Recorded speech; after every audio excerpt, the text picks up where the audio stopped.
की कहानियाँ, मुरली की कहानियाँ, मुरली की कहानियाँ,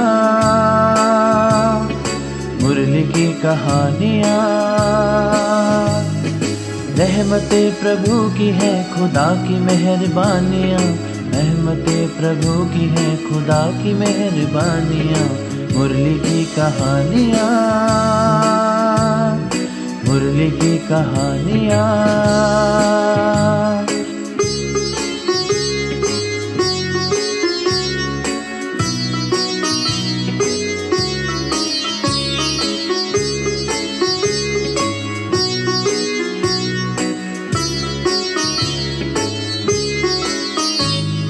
गहरे भेद खोलती, श्रीमुख से बोलती, जोड़ती अध्यात्म से प्रेम रंग घोलती। गहरे भेद खोलती, श्रीमुख से बोलती, जोड़ती अध्यात्म से प्रेम रंग घोलती।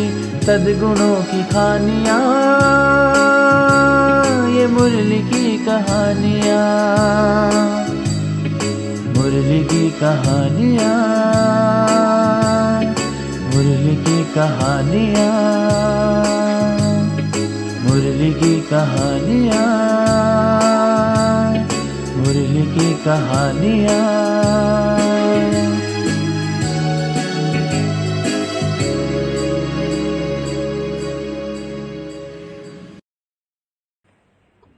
ओम शांति। कहानियाँ तो हम रोज सुन रहे हैं, कहानियाँ भी वो जो हमारे जीवन को नई दिशाएं और सुंदर राह दिखा रही हैं। आज हम कहानी जो सुनने जा रहे हैं, उस कहानी का शीर्षक है अष्टावक। यह कहानी हमने आदि ग्रंथ से ली है। कहानी के अंत में हम उस कहानी के आध्यात्मिक रहस्य को भी जानेंगे। तो आइए आज की कहानी शुरू करते हैं। एक बार एक राजा जनक ने चाहा कि मैं आध्यात्मिक ज्ञान प्राप्त करूं। यह सोचकर उन्होंने 1000 गाय मंगवाई और हर एक गाय के सींग पर 20-20 मोहरे चिपका दी और हुक्म दिया कि जो व्यक्ति शास्त्रार्थ में जीत जाएगा वह सब गाय लेकर चला जाए। 1 महीने तक वाद विवाद यूं ही होता रहा। आखिर यज्ञवल्लभ नामक एक ऋषि ने इस प्रतियोगिता को जीता और 1000 गाय को अपने साथ लेकर चला गया। राजा ने कहा कि मैं इस तरह 1000 गाय उसे भी दूंगा जो मुझे आध्यात्मिक व आत्मिक ज्ञान प्राप्त करवा दे। यज्ञवल्लभ वाचक ज्ञानी थे। वाचक ज्ञान के सब सिद्धांत उन्होंने समझा दिए, परंतु आत्मा का ज्ञान ना करा सके, अंदर की ओर ना ले जा सके। आखिर राजा ने एक सिंहासन बनवा दिया और उन्होंने कहा कि जो व्यक्ति मुझे आत्मिक ज्ञान प्राप्त कराएगा वह इस सिंहासन पर बैठेगा। इसके बाद उन्होंने संसार के देश विदेश के सभी महात्माओं को बुलवाया और कहा कि मैं उतनी देर में ज्ञान प्राप्त करना चाहता हूँ जितनी देर में घोड़े पर सवार होने में समय लगता है। ऋषियों ने सोचा कि ज्ञान कोई ऐसी चीज तो नहीं है जो पानी में घोल के पिला दी जाए। पहले कुछ लिखाई पढ़ाई अभ्यास करवाएं, तब धीरे धीरे ज्ञान की प्राप्ति होती है। इतने में अष्टावक जी आ गए और सिंहासन पर बैठ गए। उन्होंने सोचा कि अगर राजा को ज्ञान ना हुआ तो महात्माओं के इस गुट को लज्जा से सर झुकाना पड़ेगा। उन्हें देखकर सब हंसने लगे। इस पर अष्टावक्र ने बोला कि मैंने तो समझा था ये सभा महात्माओं की सभा है, परंतु यहाँ तो सब शरीर देख रहे हैं, आत्मा किसी को दिखाई नहीं देती। इससे पता चलता है कि किसी में महात्मा के व सिद्ध पुरुष के लक्षण नहीं है। उनका यह बात सुनकर सभी चुप हो गए। ऋषि ने पूछा कि राजा तो ज्ञान लेना चाहता है। राजा ने कहा, जी हाँ, इतना सब मैं इसी के लिए तो कर रहा हूं। इस पर अष्टावक्र ने कहा कि ज्ञान तो तुम्हें मिलेगा, परंतु उसके लिए पहले तुम्हें कोई ना कोई दक्षिणा तो भेंट स्वरूप में देनी पड़ेगी। राजा ने कहा, जो मेरे पास है मैं वह सब अवश्य दूंगा। इस पर अष्टावक्र जी बोले, तो राजा, मैं 3 चीजें मांगता हूं। मुझे तुम्हारा तन, मन और धन चाहिए। राजा ने थोड़ी देर सोचकर कहा कि मैं देता हूं। फिर सोच लो, अष्टावक्र जी ने कहा। जी मैंने सोच लिया है। अष्टावक्र जी बोले, तो करो संकल्प। राजा ने संकल्प किया। उन दिनों रिवाज था कि पानी का चुल्लू भर और संकल्प अथवा वादा दे। अब अष्टावक्र जी ने राजा से कहा, देख राजा, तू मुझे तन, मन, धन सब दे चुका है। इसका मालिक तू अब नहीं है, इसका मालिक अब मैं हूं। तो मैं हुक्म देता हूं कि तुम सबके जूतों में बैठ जाओ। दरबार में एकदम सन्नाटा छा गया। सब चुप हो गए। अपनी प्रजा, दरबारी सबके सामने जूतों में जाकर बैठना। मगर राजा जनक समझदार थे, जरा भी नहीं मूंझे। चुपचाप जाकर जूतियों में जाकर बैठ गए। अष्टावक्र जी ने यह इसलिए किया कि राजा के जो अंदर लोकलाज है वह सब छूट जाए। लोकलाज बड़ी रुकावट है। बड़े बड़े लोग यहाँ आकर रुक जाते हैं। फिर अष्टावक्र जी ने कहा कि यह धन मेरा है, मेरे धन में मन ना लगाना। राजा का ध्यान स्त्रियों की तरफ जाता, फिर वापस आ जाता कि नहीं, यह तो सब ऋषि का ही हो गया है। राज्य, धन आदि की ओर राजा का मन बार बार जाता और फिर वापस आ जाता कि नहीं, यह सब तो अब मैं ऋषि को दे चुका हूं। मन की आदत है ना, कभी यहां तो कभी वहां, सेकंड का खेल हो जाता है। अब बेकार और चुप नहीं बैठता, हाँ, कुछ ना कुछ सोचता ही रहता है। राजा के मन का यह खेल ऋषि देख रहा था। आखिर राजा आंखें बंद कर कर बैठ गया कि मैं बाहर ना देखूं, ना मेरा मन इधर उधर भटके। ऋषि यही चाहते थे। अपना मतलब पूरा होता देख ऋषि ने पूछा, तू कहाँ है राजा? राजा बोले, मैं यहां हूं। इस पर अष्टावक्र जी ने कहा, तू मुझे मन भी दे चुका है, खबरदार जो उसमें कोई ख्याल उठाया तो। राजा बड़ा समझदार था। वह समझ गया कि अब मेरा अपने मन पर भी कोई अधिकार नहीं है। बस यही समझने की देर थी कि बस मन वहीं का वहीं रुक गया। जब ख्याल बंद हुआ तो अष्टावक्र ने अपनी अनुग्रह दृष्टि दी। रूह अंदर की यात्रा पर चल पड़ी। रूहानी मंजिल की सैर करने लगी। अष्टावक्र ने अन्य ऋषि को कहा कि अब राजा को बुलाओ। अब बुलाएं कैसे? ऋषि ने जितनी देर मुनासिब समझा उतने ही राजा को अंदर आनंद में लेते चले गए। आखिर में उसे नीचे लाया गया। अब राजा ने आंखें खोली तो पूछा, राजा, क्या तुझे अब ज्ञान हो गया? जी हाँ, हो गया, राजा ने उत्तर दिया। कोई शक तो नहीं रहा? अष्टावक्र जी ने मुस्कुराते हुए बड़ी शालीनता के साथ पूछा। जी नहीं। राजा उत्तर देते हुए बड़ा विनम्र और संतुष्ट था। अब अष्टावक्र जी ने कहा, मैं यह तन, मन, धन तुझे प्रसाद के तौर पर वापस देता हूं। इसे अपना ना समझना। अब तुम राज्य भी करो और भजन भी करो। इस तरह अष्टावक्र जी ने राजा जनक को 1 सेकंड में मुक्ति और जीवन मुक्ति पाने की विधि बतलाई और ज्ञान दे उन्हें आत्मज्ञानी भी बनाया।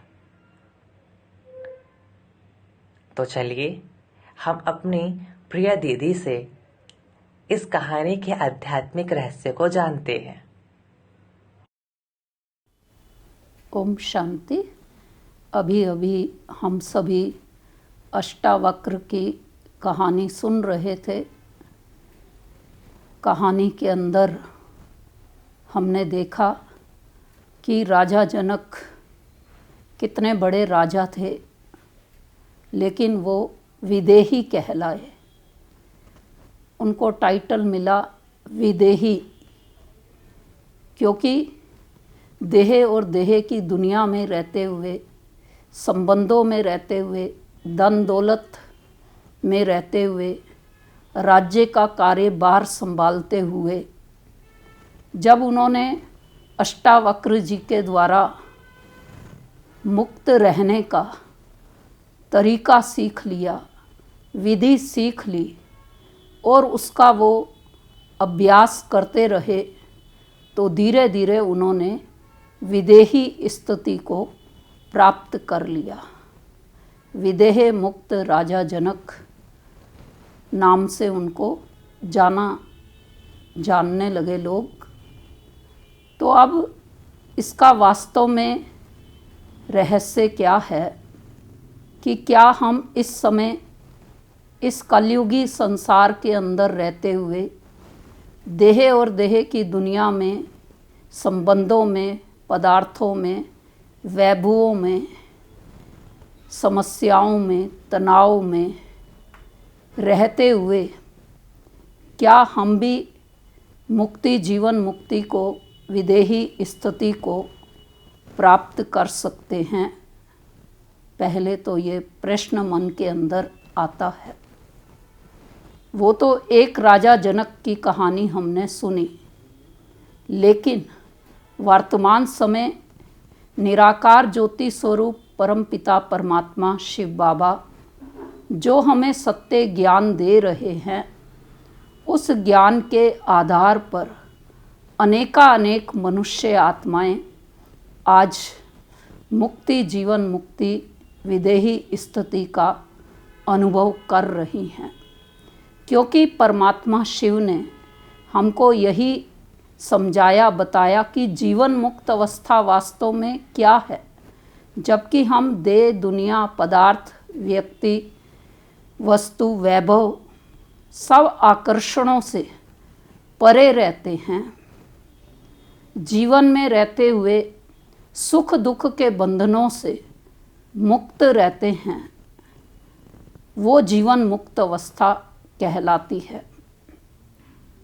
लेकिन इस अवस्था का अनुभव हम कैसे कर सकते, जबकि परमात्मा हमको समझा रहे हैं कि भले हम संसार की जिम्मेवारियों को संभाल रहे हैं, संभालते हुए घटनाएं, समस्याएं, सुख दुख सब हमारे सामने आते हैं, लेकिन जितना हम स्वयं को अपने निज स्वरूप में, आत्मिक स्वरूप में, आत्मिक स्थिति में स्थित करते हैं कि मैं आत्मा हूँ, शरीर नहीं।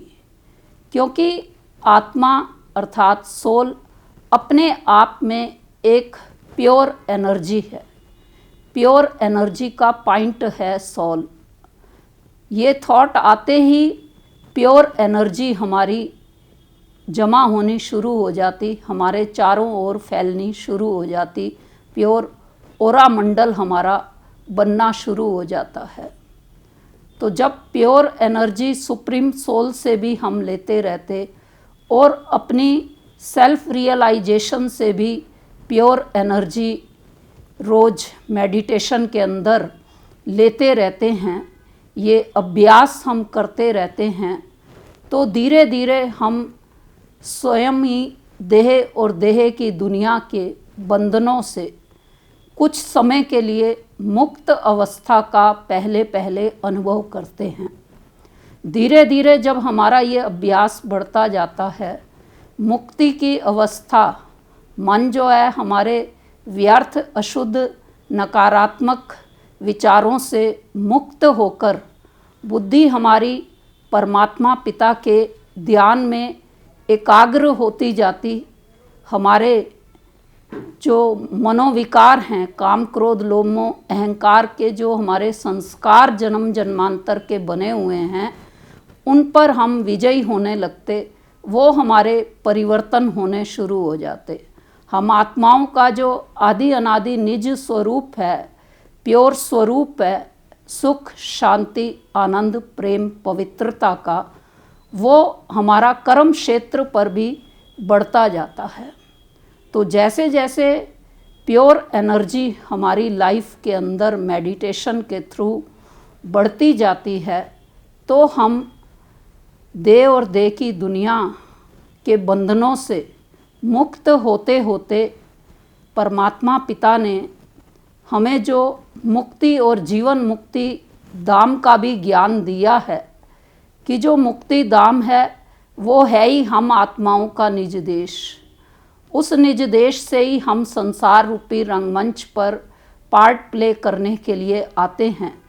गोल्डन एज सिल्वर एज में हम मनुष्य आत्माएं प्योर एनर्जी होने के कारण से जीवन मुक्त अवस्था के अंदर ही रहती हैं, अर्थात देह में आत्मा है लेकिन विकारी बंधनों से मुक्त, दुख दर्द के बंधनों से मुक्त, सांसारिक आकर्षणों से मुक्त आत्मा सुख शांति वैभवों से संपन्न गोल्डन एज सिल्वर एज में जीवन मुक्त अवस्था में हमारा जीवन व्यतीत होता है। लेकिन द्वापर युग में मनोविकारों के बंधन में जैसे हम आते जाते, जीवन बंद अवस्था हमारी कलयुग के अंत में इतनी अधिक हो जाती है कि हमको यही मुश्किल सा लगता है, कठिन लगता है, असंभव लगता है कि क्या हम इन मनोविकारों से, इनके सूक्ष्म रूप से मुक्त हो भी सकते हैं, हो भी जाएंगे। लेकिन practice make a man perfect. Arjun ने अंधेरे में तीर चलाए थे लेकिन वो इतना परफेक्ट हो गया था। तो ऐसे ही 24 घंटे में हम जितना अधिक से अधिक परमात्मा द्वारा दिए गए ज्ञान के आधार पर आत्मिक स्थिति का अभ्यास करते हैं, तो पहले हम इसी जन्म के अंदर वर्तमान में ही मुक्त अवस्था का अनुभव करते और जीवन में रहते हुए भी बंधनों से मुक्त अवस्था का चाहे टेम्परेरी एक्सपीरियंस इस समय करते, लेकिन फिर वो बढ़ता बढ़ता बढ़ जाता है और समय का चक्र जब फिर से गोल्डन एज में आता है तो हम वहाँ पर होंगे ही जीवन मुक्त अवस्था के अंदर। तो इसलिए हमको मुक्ति और जीवन मुक्ति इनका भी अर्थ रहस्य समझना पड़ेगा कि विकारों के बंधन से जब हम मुक्त हैं, देह अभिमान से, बॉडी कॉन्शियस स्टेज से दूर हैं, स्वयं को आत्मा समझ करके आत्मिक स्थिति को बढ़ा रहे हैं, तो हम मुक्त होते जाते हैं। और जब मेडिटेशन के अंदर इस स्टेज का एक्सपीरियंस करने के बाद कर्म क्षेत्र पर देह में आते हैं, तो काफ़ी समय तक वो प्योर एनर्जी जो सुप्रीम सोल से हम गेन करते हैं, उसका प्रभाव हमारे कर्म क्षेत्र पर भी बना रहता है और हम थोड़ा थोड़ा इस समय भी जीवन मुक्ति की अवस्था का अनुभव करते हैं। लेकिन अगर हमको परमानेंट मुक्ति, जीवन मुक्ति चाहिए तो स्वयं परम पिता परमात्मा हमको मुक्ति, जीवन मुक्ति का अधिकार देने के लिए आ गए हैं। परमात्मा हमें समझा रहे हैं कि जब हम परम धाम में होते हैं तो वहाँ सोल मुक्ति की अवस्था में है। ना वहाँ पर उसके पास साकार तन है, ना आकारी तन है, ना कॉर्पोरियल बॉडी है, ना इनकॉर्पोरियल सटल बॉडी है, ना सूक्ष्म शरीर है, ना स्थूल शरीर है। लेकिन आत्मा अपने पॉइंट रूप में परम धाम में है। लेकिन सतयुग त्रेता युग में आत्मा शरीर के साथ है, साकारी शरीर के साथ है और जीवन मुक्त अवस्था में होती है। तो मुक्ति, जीवन मुक्ति हम सबका अधिकार है जो परमात्मा हमको दे रहे हैं। ओम शांति।